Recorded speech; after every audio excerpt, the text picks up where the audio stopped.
സർക്കാരിന്റെ 5 വർഷത്തെ ഭരണ നേട്ടങ്ങളും ഈ പെൻഷൻ ഉൾപ്പെടെയുള്ള സംഭവങ്ങൾ കൊടുക്കുന്നുണ്ട്. അതൊക്കെ ഈ നാട്ടിൽ ഗുണപ്രദമായി മാറിയിട്ടുണ്ട്. ആണ്. അതിപ്പം കണ്ണു തുറന്ന് നോക്കിയാൽ കാണാവുന്ന കാര്യമാണ്. ഇപ്പം തന്നെ വന്നിട്ട് സ്ത്രീ സുരക്ഷാ ഇതെന്ന് പെൻഷൻ എന്ന് പറഞ്ഞിട്ട് 35 വയസ്സിന് 60 വയസ്സിന് ഇടയ്ക്കുള്ള സ്ത്രീകൾക്ക് 1000 രൂപ വീതം പെൻഷൻ കൊടുക്കാനുള്ള തീരുമാനമായിട്ടുണ്ട്. അതിൻ്റെ അപേക്ഷകൾ സ്വീകരിച്ചുകൊണ്ടിരിക്കുകയാണ്.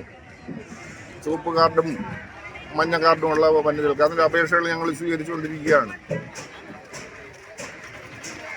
അത്തരം കാര്യങ്ങളാണ് പറയാനുള്ളത്. എങ്ങനെയുണ്ട് അത് മാത്രമല്ല, സർക്കാർ ഈ 10 വർഷവും ഈ സർക്കാർ ചെയ്ത കാര്യങ്ങൾ ഇവിടുത്തെ ജനങ്ങൾക്ക് അറിയാം.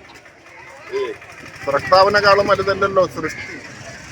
സർക്കാരിൻ്റെ പരിപാടികൾ ഇവിടെ ജനങ്ങളിൽ കൊണ്ടു കൊടുക്കുന്നു, അതല്ലേ ഉള്ളൂ. അല്ലാതെ സർക്കാരിൻ്റെ ഇതാണ്. ഈ തീരദേശ മേഖലയെ കഴിഞ്ഞ 10 വർഷത്തിനിടയിൽ സർക്കാരിന്റെ നിന്ന് പരിഗണന ഉണ്ടായിട്ടുണ്ട്. സർക്കാർ നേട്ടങ്ങളുണ്ട്. സർക്കാരിന്റെ പദ്ധതി ഇതിനു മുമ്പ് ഒരു സർക്കാർ ഇവിടെ കൊണ്ടുവന്നിട്ടില്ലല്ലോ. അതിന്റെ ഫലമായിട്ട് ഇവിടെ വീടുകൾ വന്നിട്ടുണ്ട് കയറി കിടക്കാൻ. ഇപ്പോഴും ഒരു നിർദ്ദേശമുള്ളത് ഇവിടെ ഭൂമി പ്രശ്നമാണ്. വീടേക്ക് ഭൂമി.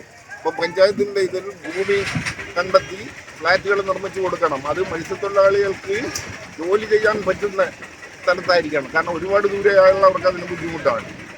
അപ്പോൾ അങ്ങനെ നിർദ്ദേശങ്ങളുണ്ട്. കഴിഞ്ഞ 5 വർഷത്തെ UDF ഭരണാവസ്ഥ എന്തായിരുന്നു? ഇത് കഴിഞ്ഞ UDF ഭരണം എന്ന് പറഞ്ഞാൽ എനിക്കിപ്പോൾ അത് കൂടുതലൊന്നും അതിനെപ്പറ്റി ഒന്നും പറയാനില്ല. കാരണം അവരെ അങ്ങനെ പറയത്തക്ക വികസനമൊന്നും വന്നിട്ടില്ല. 5-6 റോഡും റോഡ് ഗ്രാമീണ റോഡുകൾ അവിടെ ഇവിടെ ഉണ്ട്. അത് മറ്റൊന്നും വന്നിട്ടില്ല. ഇവിടെ ഈ മേഖലയ്ക്ക് ഗുണകരമായിട്ടുള്ള ഒരു കാര്യവും ചെയ്തിട്ടില്ല. ഇല്ല, അങ്ങനെ ഇല്ല. ഇത് low mast light, mini mast ലൈറ്റുകൾ വെച്ചിട്ടുണ്ട്. അതിപ്പം കത്താത്ത അവസ്ഥകളാണ്.